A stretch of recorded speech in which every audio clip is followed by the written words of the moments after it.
A continuación, Noticiero Telesucesos. Clasificación A. Apto para todo público.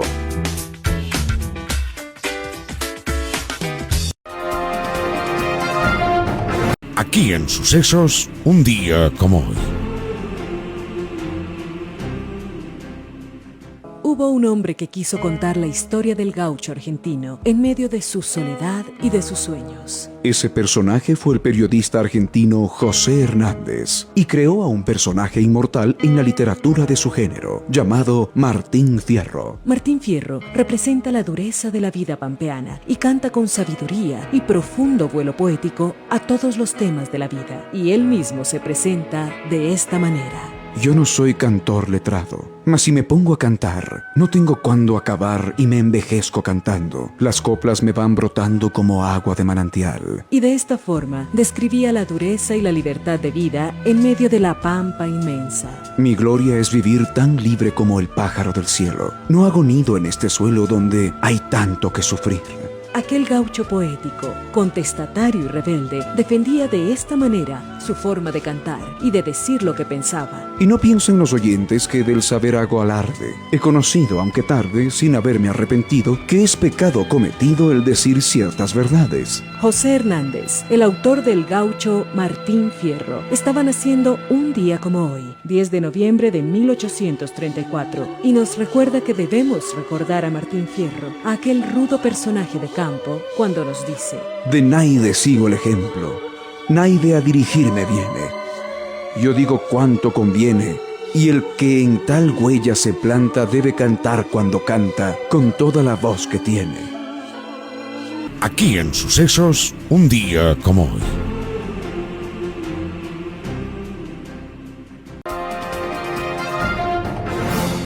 Titulares. Vicepresidenta de Ecuador alerta en la COP30 sobre el crimen organizado en la Amazonía. Human Rights Watch cuestiona bloqueos bancarios sin pruebas durante el paro nacional en Ecuador. Para la consulta popular y el referendo del 2025 se imprimen 9.558 plantillas braille. En lo social, Arcam inauguró su nueva tienda en el Mall El Jardín, mientras que Marina Jacome lanzó su libro El Túnel de Fuego. Un noticiero pensado para usted porque se lo merece. Nos acercamos a la realidad desde diferentes perspectivas. Noticiero Telesucesos. Primera parte del noticiero Telesucesos, con las noticias más importantes del día.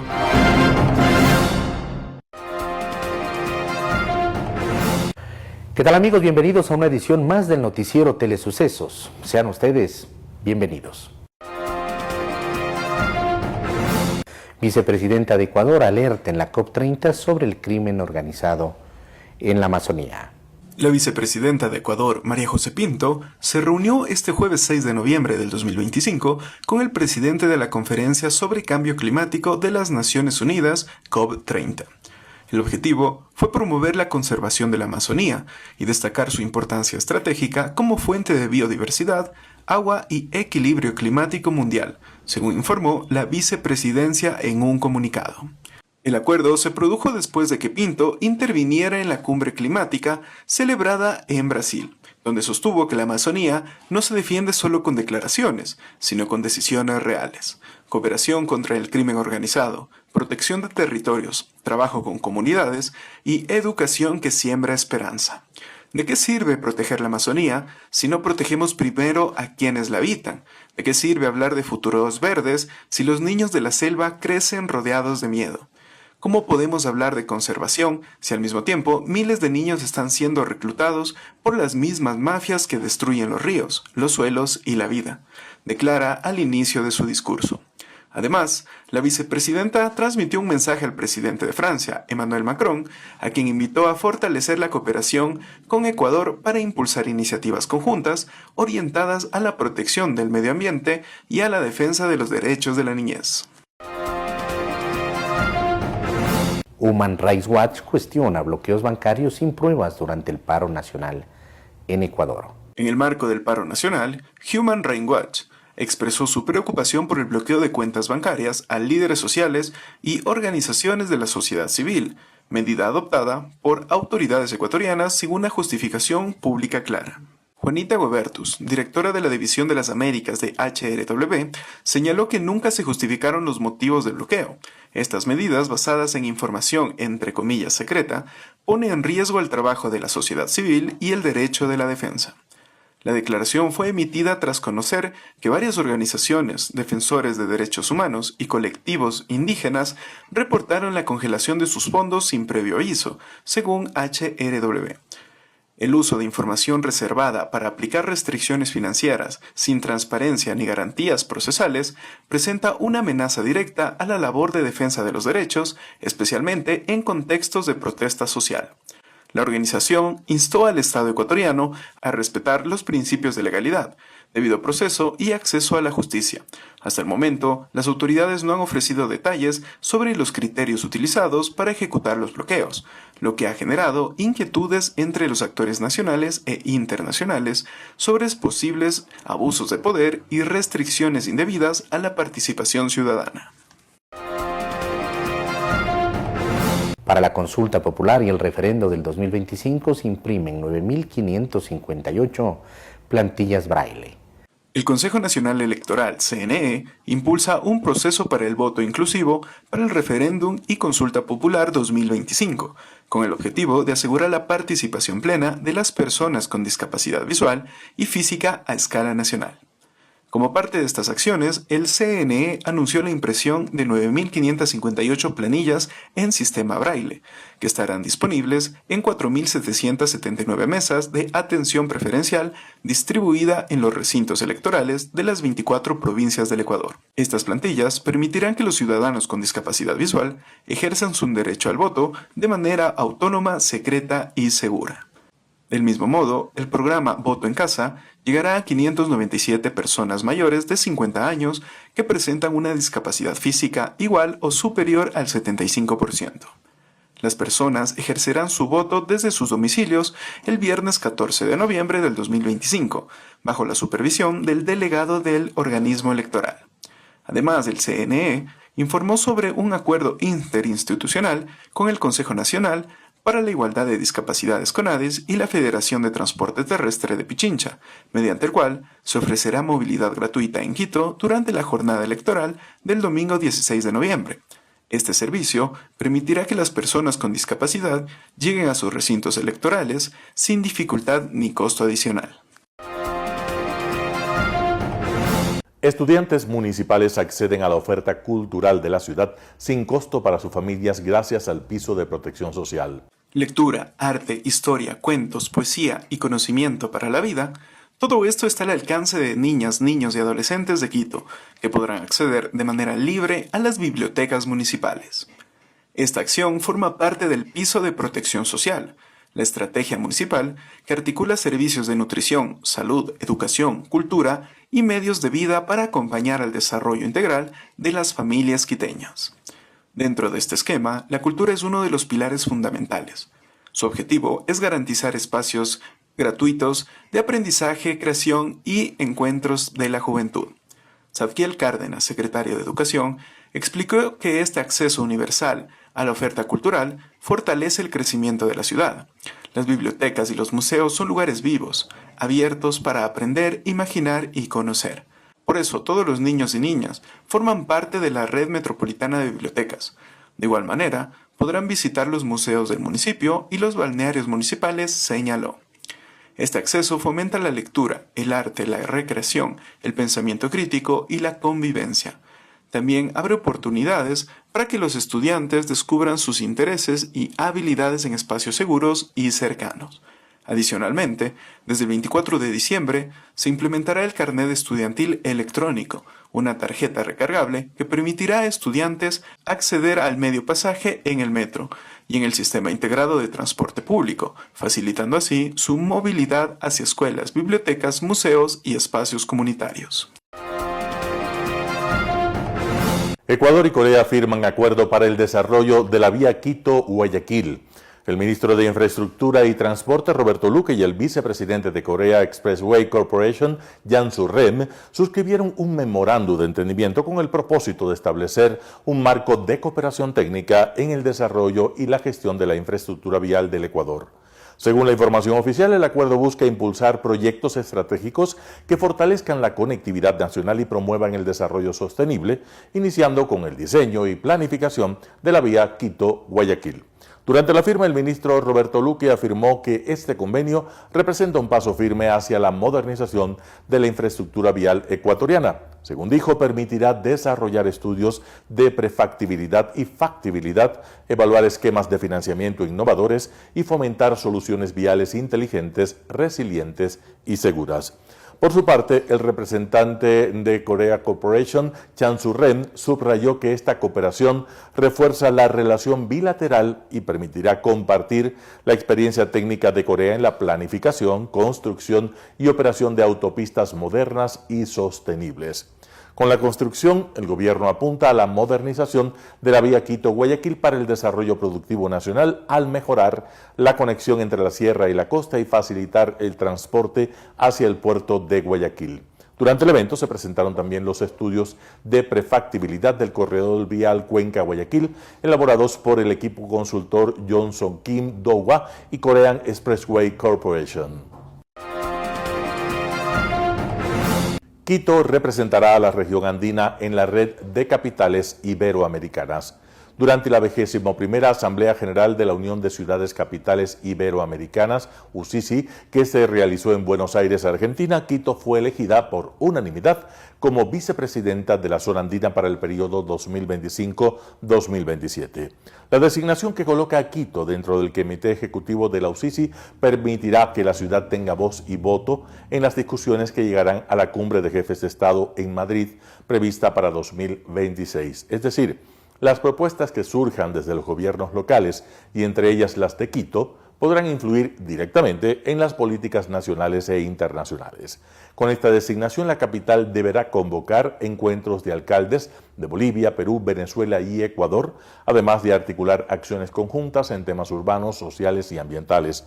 La meta, fortalecer la cooperación entre las principales ciudades de la región andina.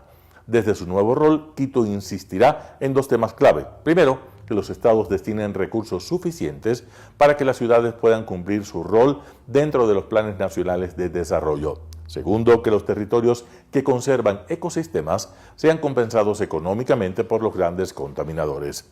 Durante su vicepresidencia, Quito enfocará sus esfuerzos en dos frentes principales: el desarrollo urbano sostenible y seguridad ciudadana. Más de 800 observadores están acreditados para la consulta popular y el referéndum en Ecuador. El Consejo Nacional Electoral informó este viernes 7 de noviembre de 2025 que más de 825 observadores nacionales e internacionales han sido acreditados para el referendo y consulta popular que se realizará el próximo 16 de noviembre de 2025 en Ecuador. El anuncio se realizó durante una reunión con el cuerpo diplomático, donde el organismo presentó los avances del proceso electoral, en el que los ecuatorianos deberán responder 4 preguntas del referendo y una de la consulta popular. Aunque el Consejo Nacional Electoral no detalló las organizaciones participantes, destacó que las misiones de observación fortalecerán la transparencia y legitimidad del proceso democrático. La presidenta del Consejo Nacional Electoral, Diana Atamaint, subrayó el cumplimiento del calendario electoral y el papel clave de los observadores en los comicios. Sus miradas y voces consolidan la legitimidad del proceso, la confianza pública y honran los lazos de cooperación internacional que caracterizan a nuestras instituciones, expresó Atamaint. Durante el encuentro también se abordaron temas técnicos como el proceso de escrutinio y transmisión de resultados, el voto en casa para personas mayores o con discapacidad y el voto de los privados de libertad sin sentencia firme. Además, se presentaron las rutas de observación electoral y la campaña de difusión sobre el referendo y consulta popular 2025. Y en Radio Sucesos estuvo Viana Maino, exministra de Telecomunicaciones, habló acerca de la renovación de contratos con las operadoras telefónicas. Escuchemos lo que dice. Bienvenida a Viana Maíno, quien fue ministra de Telecomunicaciones. Gracias por estar con nosotros. Y bueno, ¿qué nos dice de esta compra, y también de esta renovación de las concesiones de las operadoras? Muchas gracias a Redes Sociales por recibirme, Verónica, gracias. Sí, efectivamente, este es un hito importante para el país, no solo como a veces se puede entender que es un tema de valor o de cuánto se pagó, eso es una manera un poquito antigua de ver el tema, ¿no? Esto no es una actividad que el Estado le alquila o le permite utilizar a un privado solamente, sino que es una inversión muy grande. El insumo de inversión en tecnología y en telecomunicaciones es altísimo para no caer en obsolescencia. Claro. Entonces, en el caso específico de las telecomunicaciones, se requiere una inversión de más o menos 12% anual, reinversión al año de todo lo que gana una empresa, mínimo, solo para mantenerte al día, no para avanzar y desplegar más. Entonces, ¿qué quiero decir con esto? Que el hecho de no tener contratos actualizados significa que el operador no invierte, no más porque no tiene una estabilidad de recuperación en el tiempo. Y al no suceder eso, evidentemente el servicio comienza a decaer. Entonces, ¿por qué es importante la renovación de los contratos? Para la mejora y la calidad de los servicios, porque las empresas van a poder invertir con más seguridad y darnos mejor servicio. Ahora, ¿cómo ve las condiciones en las que se hicieron estas renovaciones de las ambas empresas operadoras de telefonía móvil? Bueno, las condiciones son las típicas de los sectores estratégicos. Tienes un valor variable, un valor fijo y unas obligaciones que se llaman de hacer. En el caso de los valores fijos, se ha informado que son como 880 millones de dólares, divididos más o menos un 50-30 por allí entre las dos operadoras. Y aparte están los valores variables, que siempre se han pagado y se continuarán pagando por los 13 años que faltan. Esos valores variables son un porcentaje mensual que se paga trimestralmente, me parece, por todas las ventas. O sea, de todo lo que vende la operadora le paga un 2 y más por ciento al Estado, comparte un poquito de ganancia, porque es de facturación bruta, no de ganancias, es de ingresos. Tienes el 1% de todas las ventas que se aplica también al Fondo Universal de Conectividad. Un poco para información de los que nos escuchan, en ese Fondo Universal más o menos hay recaudados a lo largo de los contratos anteriores 500 millones de dólares, que debían haber invertido por parte del gobierno, porque esa plata la recibió el gobierno, los gobiernos, en conectividad rural. Por eso es el Servicio Universal de Conectividad. Sin embargo, al irse a la caja común, pues no ha sucedido. Y la tercera cosa es las tasas por el uso del espectro que se pagan a la Agencia de Regulación. Sumado todo eso es el valor total entre fijo y variables que se ha pagado por la concesión, que se continuará pagando de parte de los ingresos inclusive. En la parte de las obligaciones de hacer, que son inversiones que en el fondo también son inversión, obligaciones que son inversión, porque hacer, por ejemplo, cuando dicen una de los que se ha conocido que es una obligación, que es conectar 400 escuelas públicas, que requiere no solo llevar la conectividad y serán rurales, son las más alejadas, eso tiene un costo y tiene un valor también de mantener esa conectividad en el tiempo. Eso es una inversión no cuantificada en el valor de pagar al Estado. Otro es los 600 puntos de 4G, que son puntos oscuros donde no hay internet, o hay puntos ciegos o zonas oscuras en donde no hay internet y están con 4G. Le han puesto o más, o sea, de repente 5G no creo que es necesario, porque en un lugar donde no hay conectividad con 4G estás bien, claro. Pero digamos que está negociado así en 600 lugares. Eso también tiene un costo y un costo alto, porque si es un lugar en donde no hay conectividad seguramente es porque es muy caro llegar y no es rentable. Entonces a la final es un costo para la operadora, pero que necesita cubrirse por temas sociales, ¿no? Y también tienes el despliegue de 5G, que creo que vale la pena profundizarlo un poquito más, pero a modo de inversión lo del 5G también es relevante. Podemos concluir entonces en esta primera parte, Viana, que estas negociaciones que terminaron finalmente, se sellaron ya en este año, son beneficiosas para el país. Son muy importantes para el país y no solo para los ciudadanos en el tema de que podemos conectarnos por internet con mejor calidad y eficiencia y tal, sino también para el sector productivo, por lo que vamos a comentar más adelante. Muchas gracias por acompañarnos en esta última entrevista de la semana. Quiero consultarle acerca de qué tan competitivo es Ecuador con estas tasas. El resto de Latinoamérica tiene varias operadoras, muchas comparten, Telefónica, que acá ahora ya no va a ser Movistar, sino Tigo, ¿no? Y tiene Claro, también la estatal CNT, pero en otros países son más baratos los impuestos y las tasas y el precio de la concesión para entrar a competir, o las empresas no vienen acá porque hay menos rentabilidad y menos mercado? Una pregunta bien interesante y mucho más amplia de lo que suena. Mira, el mercado de las telecomunicaciones en toda Latinoamérica, en general, no tiene más que 2 o 3 operadores. 3 es lo estándar en la región. 4, por ejemplo, tiene Colombia y por ahí un par más de países en Centroamérica. Cuando tienes demasiados operadores en un país de nuestros tamaños y nuestras realidades como Latinoamérica, no se vuelve rentable. Recordemos que las telecomunicaciones son un sector de infraestructura, requieres construir, fibrar, poner torres a lo largo de todo el camino y eso es muy caro. Entonces, una vez que llegan las primeras que lleguen y hacen el despliegue, otras para entrar al mercado van a tener que fibrar y rendir o insumir todo ese CAPEX de inversión cuando ya el mercado está copado por los clientes. Por eso es que no tenemos muchas operadoras y no es necesario en la medida en la que en Ecuador, por ejemplo, tenemos más de 18 millones de líneas celulares y somos 17 millones de personas de población. Tener menos telefónicas a la final te puede percutir en el costo y a la final puede haber es correcto, muy ¿no? poco pudiera haber un oligopolio, pero en nuestro caso para Ecuador, esta es mi opinión, no es algo científico, pero con 3 estamos más que suficiente para el mercado, tanto así que Tigo, y mira que aquí está de alguna manera una comprobación, también pudo entrar.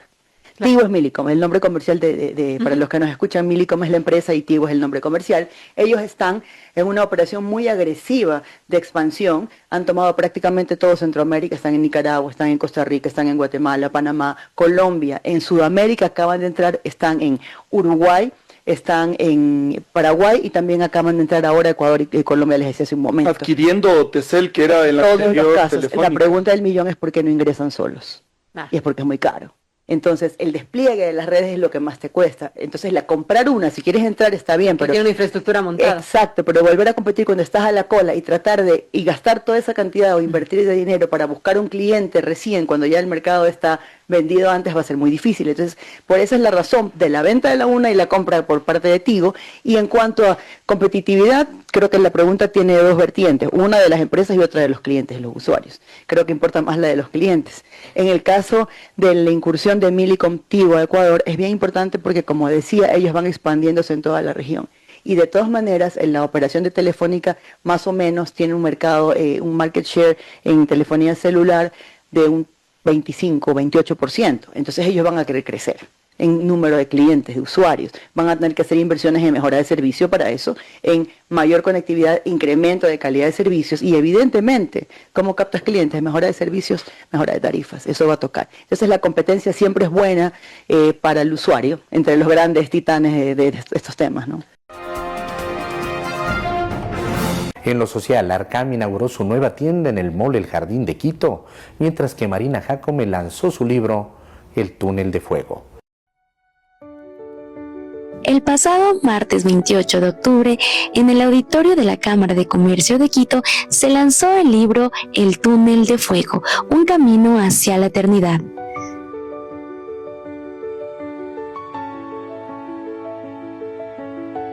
En 2022, un estudiante ecuatoriano fue reportado como desaparecido en Canadá. Su madre, Marina Jacome, viajó desde Quito a buscarlo. Se activó a la comunidad ecuatoriana, madres de familia, diplomáticos y ciudadanos de América Latina en 60 brigadas de búsqueda por 3 meses.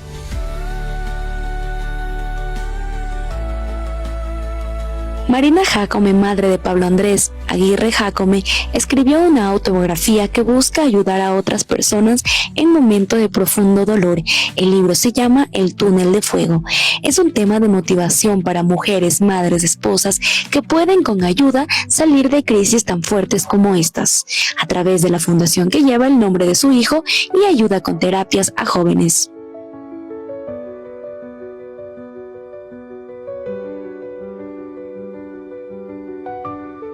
Para Telesucesos, Shirley Saltos.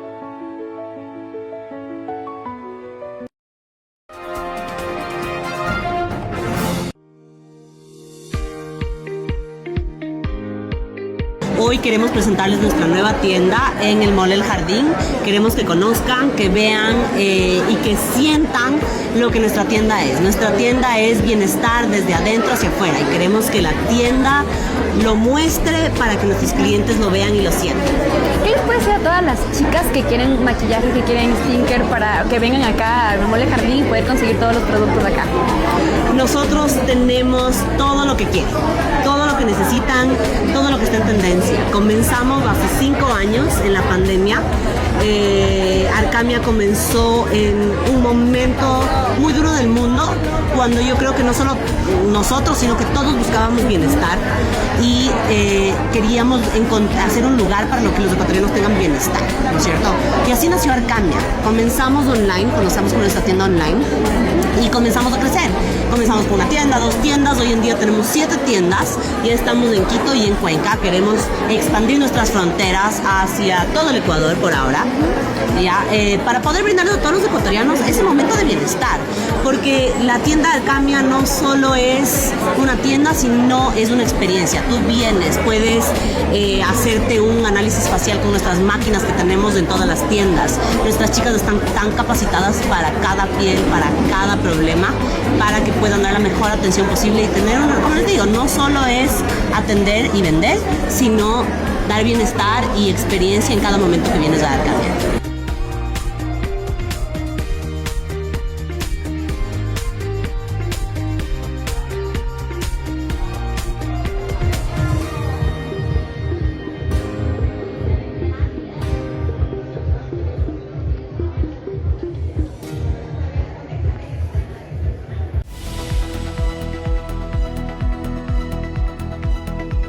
El Rotax Max Challenge International Trophy South America 2025 concluyó su 15ª edición en uno de los escenarios más técnicos y acogedores del continente, el Cartódromo Cotopaxi, ubicado en La Tacunga, un lugar estratégico de la región andina de Ecuador. Con 130 kartistas presentes, divididos en 8 categorías y los cupos en juego para la gran final, se vivió una verdadera fiesta deportiva cargada de emoción y adrenalina. La organización estableció una variante de circuito de 1.455.6 kilómetros de longitud en sentido horario, conformado por 17 curvas. Este circuito se caracteriza por ser relativamente largo y cuenta con 3 zonas de velocidad muy marcadas, con frenadas importantes, así como un sector trabado y varias zonas de adelantamiento. La velocidad final que alcanza los karts, de acuerdo a su categoría, oscila entre los 89 y 115 kilómetros por hora. Una vez que se determinó el orden de las grillas, la competencia inició el pasado viernes. El cronograma estableció 3 hits preliminares, los cuales se realizaron bajo un clima espléndido, generando las condiciones propicias para que el asfalto siga acumulando caucho y mejore la adherencia de los neumáticos. Pilotos de Argentina, Brasil, Venezuela, Colombia, Perú, Uruguay, Aruba, Bélgica, Chile, Paraguay y Ecuador desfilaron por la recta principal del circuito, mientras la afición disfrutaba en las tribunas a la expectativa de la gran final. Mientras que en la mañana hubo un sol abrasador, en contraste por la tarde una fuerte lluvia acompañó a la final, lo cual hizo que las competencias se neutralice hasta que existan las condiciones para retomar la carrera. Todas las categorías excepto la Micromax tuvieron la final en condiciones de pista mojada. Indiscutiblemente esta situación contribuyó para que las definiciones sean muy cerradas. Respecto a la carrera, en la categoría Micromax el campeón es el ecuatoriano Michael Toledo. Estuvo muy difícil,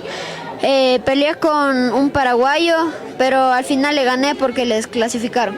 Me dolió un poco porque estoy lastimado del brazo, pero de ahí sí, todo bien. El circuito tiene varias curvas, muchas rectas, yo lo cogía muy bien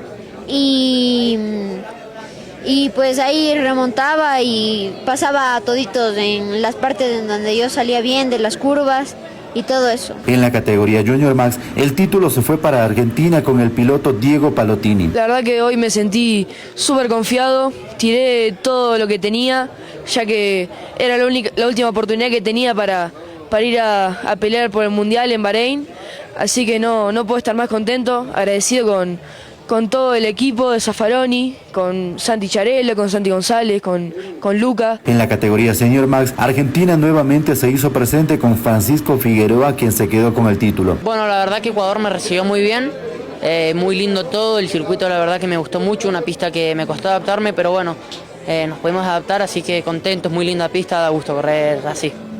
Bueno, tuvimos una participación muy buena, siempre entre los 3 primeros. En la final, bueno, por un error mío nos fuimos para atrás, pero después por decisiones técnicas terminamos ganando. En la categoría Master Max, el campeón es Jorge Matos de Ecuador. La verdad que es un triunfo gratificante. He venido trabajando por esto durante bastante tiempo. He ganado 2 Panamericanos, 10 nacionales, segundo y tercero en el sudamericano. No he tenido la alegría de tener un título sudamericano, y la verdad que esto, con un gran trabajo que hicimos durante todo el año, con la preparación de Cristian Claudio, creo que hemos logrado algo que muy merecido para nosotros. Mientras que el tercer lugar fue para Adriano Amaral de Brasil, quien obtiene un cupo a la gran final de la categoría E20. La pista en Ecuador, muy buena. Te juro que no esperaba tanto. A pista muy gostosa, muy rápida. La estrutura muy buena. Me impresionó mucho o Ecuador. Están de parabéns. En la categoría de dedo senior, el campeón fue el ecuatoriano Enrique Pozo. Bueno, estos 3 días fueron unos días bastante complicados, mejorando cada salida, dándolo todo desde el día 1. De ahí poco a poco se dieron las cosas hasta llegar a ser campeón. Bueno, el nivel de los contrincantes fue muy alto, porque son los mejores tanto de Colombia, Perú, y bueno, aquí es Sudamérica los mejores, entonces son muy buenos. En una emotiva ceremonia se realizó la premiación y se coronó a los ganadores, quienes serán los representantes sudamericanos en el Rotax Max Challenge Grand Finals Bahrein 2025. Finalmente, la organización anunció que la sede del Rotax Max Challenge International Trophy Sudamérica 2025 será en Uruguay. Washington Martínez, director de la Agencia Metropolitana de Tránsito, estuvo en Radio Sucesos. Habló acerca del plan de acción contra los siniestros de tránsito en Quito. Vamos con la nota.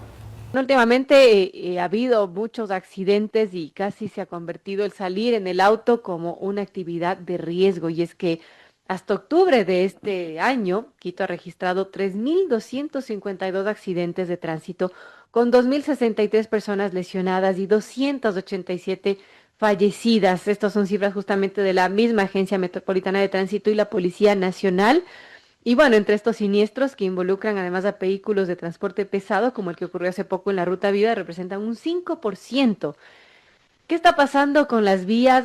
Washington, bienvenido. Recientemente, hoy en la mañana, se dio además un caos vehicular en la Mariscal Sucre por un accidente de tránsito múltiple. 2 carriles de esa avenida en el sentido norte-sur fueron cerrados por completo y claro, el caos de salir de la mañana en hora, además, que todo el mundo sale al trabajo, resulta muy complejo. ¿Qué plan tiene la MT para evitar estos accidentes, evitar que sigan pasando? Porque, como digo, cada vez salir en el auto da miedo, resulta una situación de riesgo. Bienvenido, Washington, y gracias por acompañarnos. Muy buenos días, muchas gracias por la oportunidad de estar siempre en contacto con la ciudadanía y como siempre gracias por la oportunidad de poder comunicar todo lo que está pasando. A ver, ¿qué pasó lo de hoy de la mañana? Esto empezó el día de ayer a las 22 horas aproximadamente, cuando producto de las condiciones climáticas un muy grande o frondoso cayó sobre la vía e impactó a 2 vehículos. Afortunadamente de este hecho atípico de la naturaleza resultaron heridas 4 personas, afectado un taxi y un vehículo plomo. Estas labores terminamos nosotros como municipio de la limpieza del árbol aproximadamente a la 1:40 de la mañana, donde coordinamos también con la empresa eléctrica Quito, y la empresa eléctrica Quito nos entregó lo que se refiere al cableado y nosotros hicimos la limpieza de lo que se refiere al material del árbol. ¿Qué es lo que resulta? Que en la mañana el bus, al circular por carril derecho, los cables no han estado, no sé, no estuve presente, pero tuve el reporte, los cables estaban demasiado bajos y se enredan en el bus. Producto de esto, el bus frena y se producen tres impactos. El bus que estaba, 2 vehículos pequeños y un bus que estaba tras de estos 2 vehículos. Obviamente esto nos produjo, no existe heridos, solo daños materiales ni fallecidos, pero obviamente fue a las 6:05 de la mañana. Nosotros tenemos que esperar siempre la coordinación con Fiscalía, que muchas veces es lo que nos retarda en el procedimiento, porque muchas veces la ciudadanía dice, están ahí conversando y no hacen nada. No es eso. Lo que tenemos que esperar que Fiscalía nos autorice, que el Servicio de Investigación de Accidentes de Tránsito CIA realice las pericias respectivas para posterior. Sin embargo, nosotros a las 7 5 minutos aproximadamente ya pudimos habilitar el segundo carril y a las 7:20 más o menos habilitamos la tercera.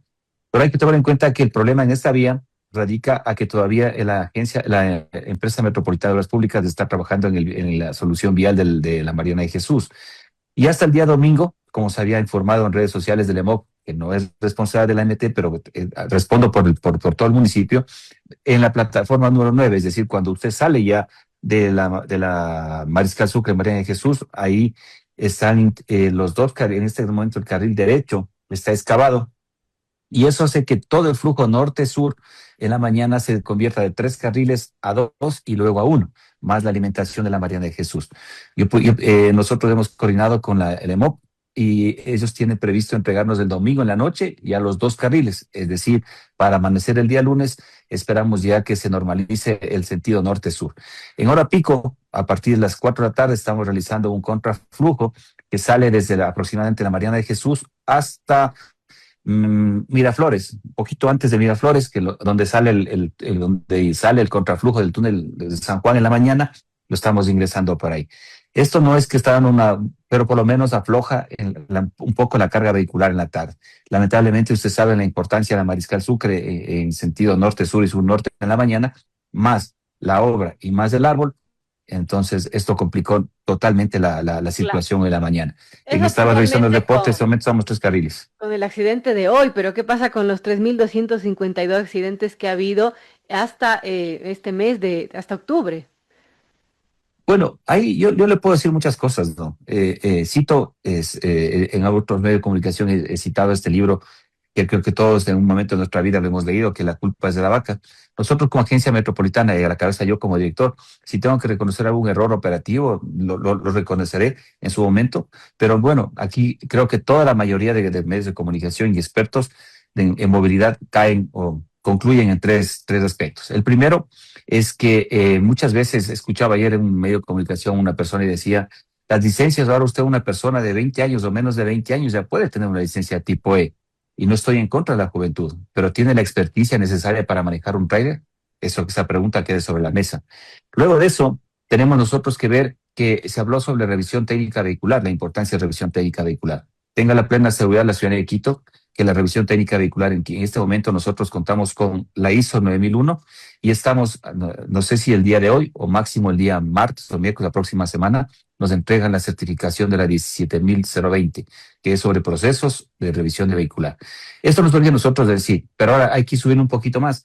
La ley de tránsito establece que nosotros, los ciudadanos ecuatorianos, podemos realizar la revisión vehicular en cualquier parte del país, siempre y cuando estén la Agencia Nacional les haya autorizado estos centros de revisión vehicular. Extraigo de su intervención que el 5% de los siniestros suscitados en Simón Bolívar y Ruta Viva son producto de vehículos pesados. Obviamente es la menor cantidad, pero son los de mayor consecuencia que tienen. Aquí hay varios aspectos que se debe considerar. Por ejemplo, entre ellos, la parte que en este momento ellos están presionados por la carga. Si usted no carga las 35 toneladas que el último vehículo, el de soya, sí, por ahí hay gente que dice, no, yo sí cargo.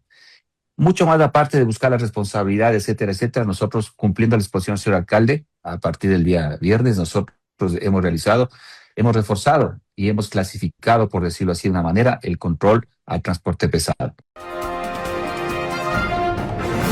En Impacto Informativo, Carla Rosero, analista de seguridad, habló acerca de la visita de Kristi Noem y las bases militares extranjeras. Escuchemos lo que opina.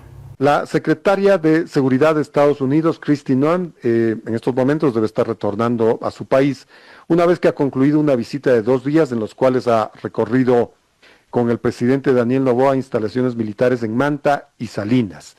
En los pocos datos, en las pocas declaraciones que han existido, se habla de equipamiento en lo que podrían, enfatizo en el modo potencial, ser bases de Estados Unidos en el Ecuador.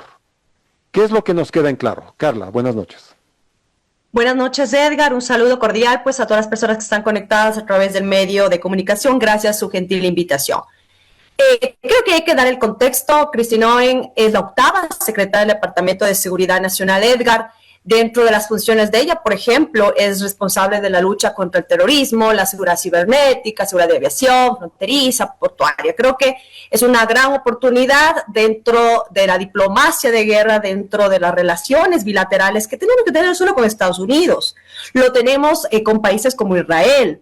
Francia fue un postor importante en la creación del GIR. Entonces, creo que es importante esta parte relacional a las actividades que podría aportar un país como Estados Unidos en el contexto de la amenaza latente, Edgar, que es el tema del crimen organizado, delincuencia transnacional y obviamente el tema del narcotráfico. La visita, obviamente, en una transición tan importante que se viene, que es el tema de la consulta, para mí me parece interesante. De hecho, el poder tener una instalación que ya conversaremos en esta entrevista, en Manta, Manabí, Salinas, que puede ser Santa Elena, pues puede resolver algunas necesidades que tenemos, Edgar, hoy por hoy, sobre todo a nivel operativo y táctico. Estratégico tiene que quedar siempre en manos de las Fuerzas Armadas y obviamente de su organización a través del ministerio que compete. Manta y Salinas, Manta o Salinas, bases militares o simplemente bases extranjeras. Así se refirió el presidente Noboa hace algunos días en una entrevista. Además, Kristi Noem es la secretaria de Seguridad de los Estados Unidos. Dirige el Homeland Security, que es algo muy diferente a la esfera militar, el Pentágono. Así es. Exactamente. Así es. Recordemos que el secretario de Defensa, quien tiene que ver con lo militar en la administración de Donald Trump, es Brian Hexet. Entonces, Así es. Ahí empecemos ubicando esas dos cosas. Importante, y lo que acabas de mencionar, por eso empecé indicando que hay ciertas responsabilidades específicamente dentro de la Secretaría del Departamento de Seguridad Nacional, que es el caso de Kristi Noem, y otras entidades operativas dentro del gobierno estadounidense. ¿Cuáles son los 3 puntos importantes de competencia y que pues a nivel público han salido como temas relevantes? Primero, cooperación en seguridad, a través de ciertas operaciones que podríamos nosotros tener dentro de los alcances que tiene el Departamento de Seguridad Nacional. 2, aplicación de ley y control migratorio, que obviamente de migraciones ilegales.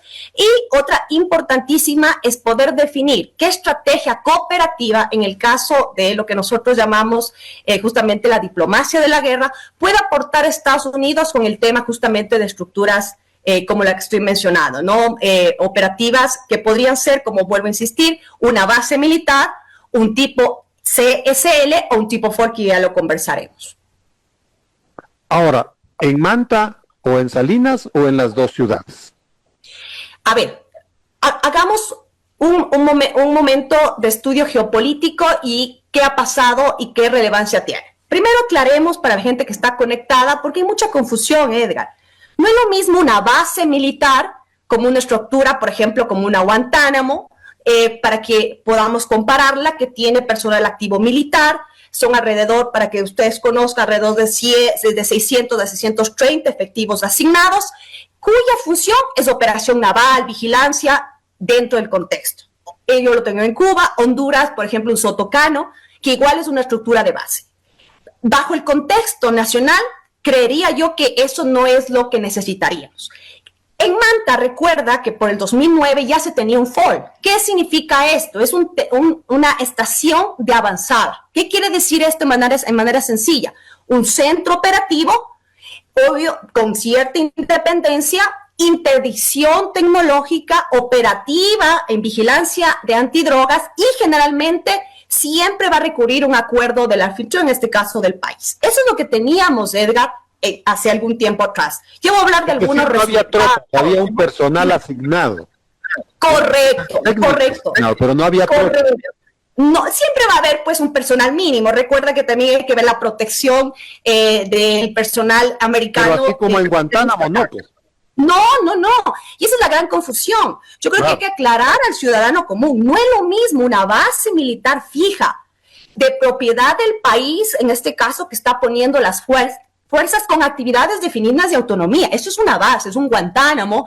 Es, por ejemplo, si queremos comparar en Honduras, un Sotocano. ¿Qué hace un Sotocano como base, por ejemplo, Edgar? Ahí trabajan muy duramente a través de ¿qué? De los trabajos contra insurgencia, antinarcóticos, pero con personal efectivo. Ahí estamos hablando de alrededor de 300 personas. Eso no está buscando el país.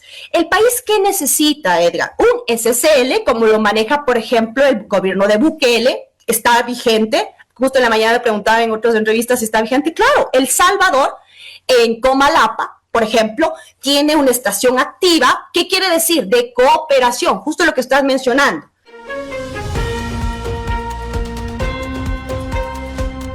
La consulta no es un problema político, editorial de Ramiro Ruiz. La consulta puede ser un enfrentamiento entre dos corrientes políticas, por más ásperas que sean. En esencia, es la lucha entre dos modelos antagónicos, el socialismo del siglo XXI y la democracia. A la Constitución de Montecristi la han calificado de hiperpresidencialista, garantista, prodelincuentes, incluso la han llamado engendro. Según los críticos, la Constitución de Montecristi dio paso a un sistema que le brindó más atribuciones al presidente de la República. El presidencialismo no es consecuencia solo de un texto constitucional, sino del esquema político y la cultura política que permite nuevos personajes fuera de las organizaciones políticas. Desde algunos sectores se han señalado que se debería eliminar el Consejo de Participación Ciudadana y Control Social. Solo ha sido utilizada por gobiernos de turno para manejar otras funciones. ¿La Constitución es garantista? En Montecristi se declaró Ecuador como Estado plurinacional e intercultural. Antes, en 1998, se hablaba solo de reconocimiento de la multiculturalidad. También reconoce a la naturaleza como sujeto de derechos, no de protección. Señala que la naturaleza tiene derecho a que se respete integralmente su existencia y el mantenimiento y regeneración de sus ciclos vitales. Acerca de la base militar extranjera lo estamos observando en las publicaciones diarias de los medios. Los delincuentes tienen desde hace algunos años bases operativas. El Ecuador no puede luchar solo contra el crimen organizado, el tráfico de droga y la narcopolítica. Es un problema planetario. El país requiere asistencia en inteligencia militar y policial. La delincuencia, narco y el terrorismo maneja 15.000 millones de dólares. Ha reclutado a 50.000 jóvenes con escuela de sicariato. De las toneladas que han pasado por el país y de miles que han incautado la policía y los militares, 120 toneladas se quedan en el país para que vendan las bandas delincuenciales y ejerzan el ajuste de cuentas. ¿Por qué no quieren cambiar la Constitución algunos sectores políticos como la CONAIE y la Revolución Ciudadana? Pues no les interesa el orden jurídico. Y han recibido favores y ventajas de la justicia, la narcopolítica y la corrupción. La Constitución actual ha sido un obstáculo para la seguridad y el desarrollo. Más que garantizar derechos y deberes equitativos para todos, favorece a delincuentes y políticos corruptos, debilita la capacidad del Estado para enfrentar el crimen organizado y la corrupción. Uno de los mayores problemas es que limita la acción de las fuerzas del orden, garantizando más protección a los criminales que a los ciudadanos. No es casualidad que con el sistema legal, el narcotráfico y la delincuencia organizada se han multiplicado. Las reformas al Código Penal y el sistema de justicia han convertido a Ecuador en un paraíso de la impunidad. Mientras tanto, las víctimas del crimen quedan desamparadas y las fuerzas del orden trabajan con las manos atadas. El documento redactado en Montecristi es un ejemplo de contradicciones y falsas promesas. Se autodenomina plurinacional, pero en la práctica margina las comunidades indígenas. Creó organismos como el Consejo de Participación Ciudadana que garantiza el control político de quienes buscan perpetuarse en el poder. El Ecuador necesita una constitución que regule el Estado de Derecho, limite el poder del Estado con instituciones políticas que fijen el ejercicio del poder. Los poderes como ejecutivo, legislativo y judicial deberían ser completamente independientes y coordinados entre sí. La Constitución nueva tiene que cumplir con el único propósito de servir a las personas, suscitar el bien común, la unidad y no de separación. La consulta no es un problema político, es una necesidad de solucionar los problemas de la realidad con eficacia. Artículo de Ramiro Ruiz.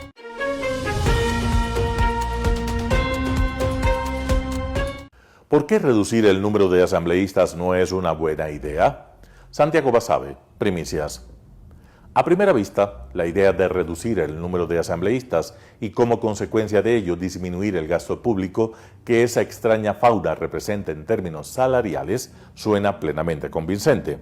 Igual de convincente es pensar que con menos asambleístas se requerirán menos asesores, asistentes y en general personal que mes a mes le representa una erogación monetaria al Estado.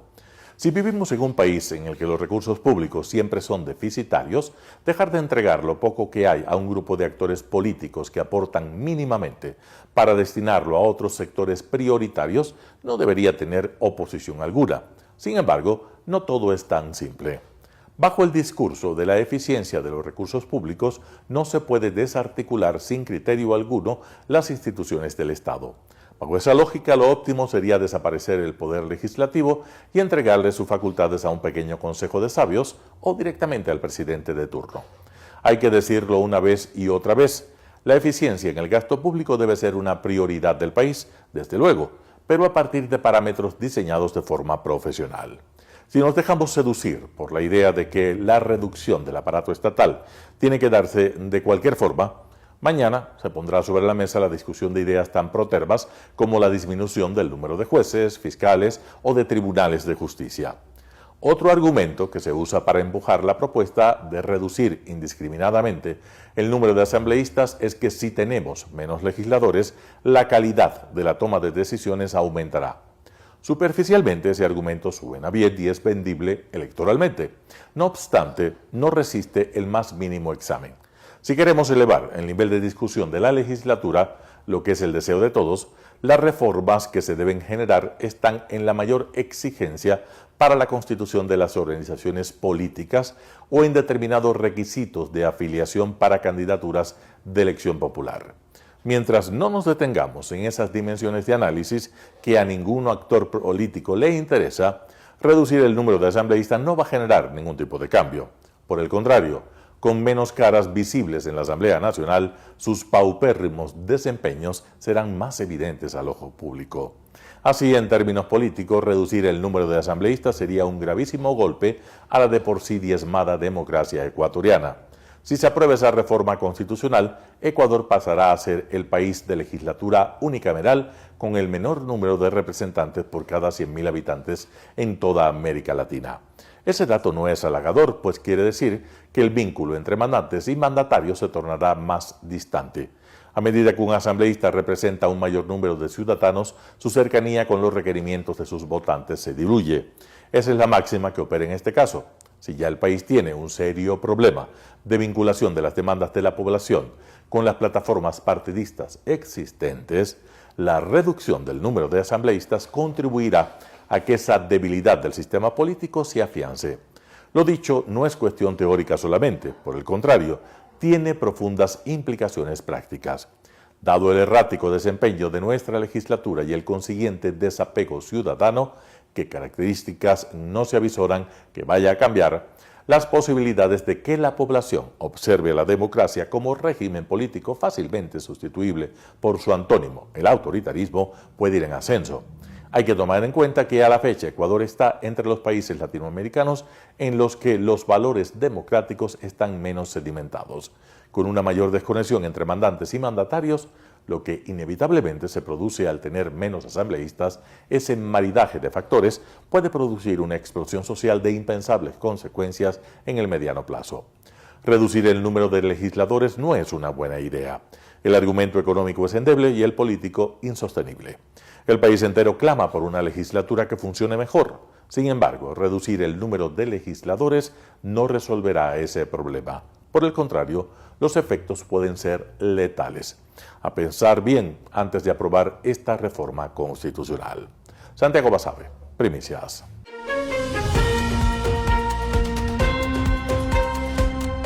El telescopio europeo New Atenea buscará agujeros negros supermasivos en los confines del universo. El futuro observatorio de la Agencia Espacial Europea podría detectar un número sin precedentes de agujeros negros supermasivos, algunos formados cuando el universo tenía menos de 1.000 millones de años. Al menos esa es la expectativa de un equipo liderado por investigadores portugueses que creó un catálogo del cielo utilizando simulaciones cosmológicas para probar la capacidad del New Athena de detectar los agujeros negros más distantes. Com o New Athena será possível descobrir cerca de 250.000 núcleos galácticos ativos, que são os buracos negros que estão ativamente a alimentar-se, e desses 250.000, 20.000 ficarão a cerca de 2.000 milhões de anos desde o início do universo e 35 ficarão a cerca de 1.000 milhões de anos desde o início do universo, e isto corresponde a um aumento por um fator de cerca de 30 em relação àquilo que existe com os telescópios atuais. Portanto, nós hoje conseguimos quase chegar a essa primeira fase do universo, onde começam a aparecer as galáxias e os buracos negros, mas o New Athena, ao observar apenas uma pequena região do céu, permitir-nos plenamente estudar essas primeiras galáxias y esos primeros buracos negros. Astrónomos del Instituto de Astrofísica y Ciencias del Espacio destacan la importancia de poner a prueba el potencial del New Athena para finalmente superar algunas de las principales incógnitas que aún rodean la formación de agujeros negros. Aquilo que desejamos mesmo é descobrir estes buracos negros a darem origem à formação das primeiras galáxias. Okay? Hoje em dia não conseguimos perceber o que é que vem primeiro, estamos um bocado no jogo da galinha ou do ovo, não é? Aparece primeiro um buraco negro gigantesco que depois acreta uma galáxia à sua volta e a galáxia depois forma-se, ou existe primeiro a formação da galáxia que depois de algum modo dá origem ao aparecimento de um buraco negro gigante. Espera-se que o New Athena, ao descobrir estes primeiros buracos negros nas primeiras galáxias, possa permitir perceber se esses buracos negros estão a surgir de alguma forma ou se já existiam antes, o que quer dizer que poderão ter surgido no próprio Big Bang. El telescopio, que tomará una radiografía del universo, está programado para ser lanzado en 2037.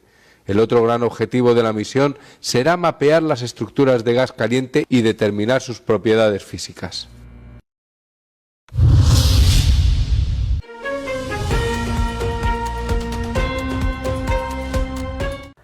Al menos 5 muertos al tocar tierra en Vietnam el tifón Kalmaegi. Vamos con la nota.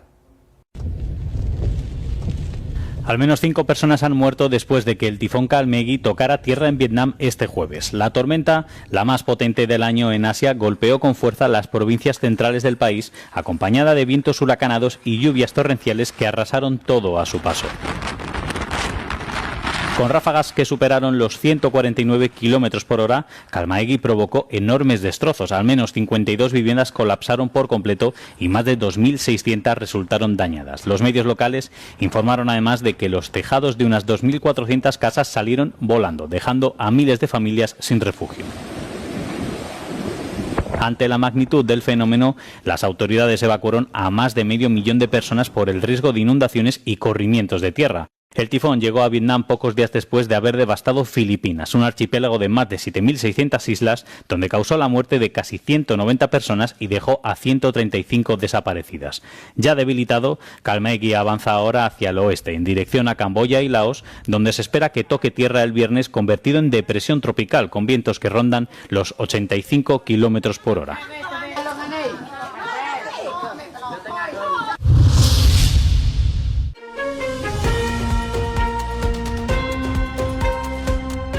Trump saluda a los líderes de Asia Central tras una reunión en la Casa Blanca para profundizar en los vínculos minerales.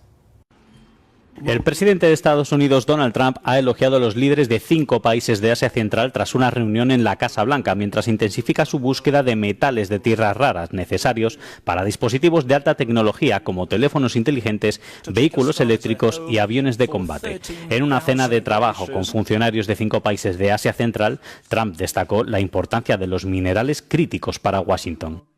One of the key items on our agenda is critical minerals. In recent weeks, my administration has strengthened American economic security by forging agreements with allies and friends across the world to broaden our critical mineral supply chains. We had a great relationship and a great meeting with President Xi of China. El mes pasado, Pekín amplió las restricciones a la exportación de elementos vitales de tierras raras e imanes antes de anunciar, tras las conversaciones entre Trump y Xi en Corea del Sur, que China retrasaría un año sus nuevas restricciones. Los analistas creen que Washington busca ahora nuevas formas de eludir a Pekín en el mercado de minerales críticos, que controla aproximadamente el 90% del procesamiento mundial de tierras raras.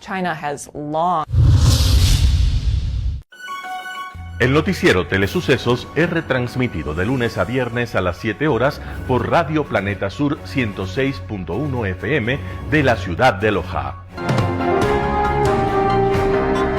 Noticiero Telesucesos. Las opiniones vertidas en este espacio por la producción y dirección del programa son de exclusiva responsabilidad de sus autores y de quienes intervienen en ellos.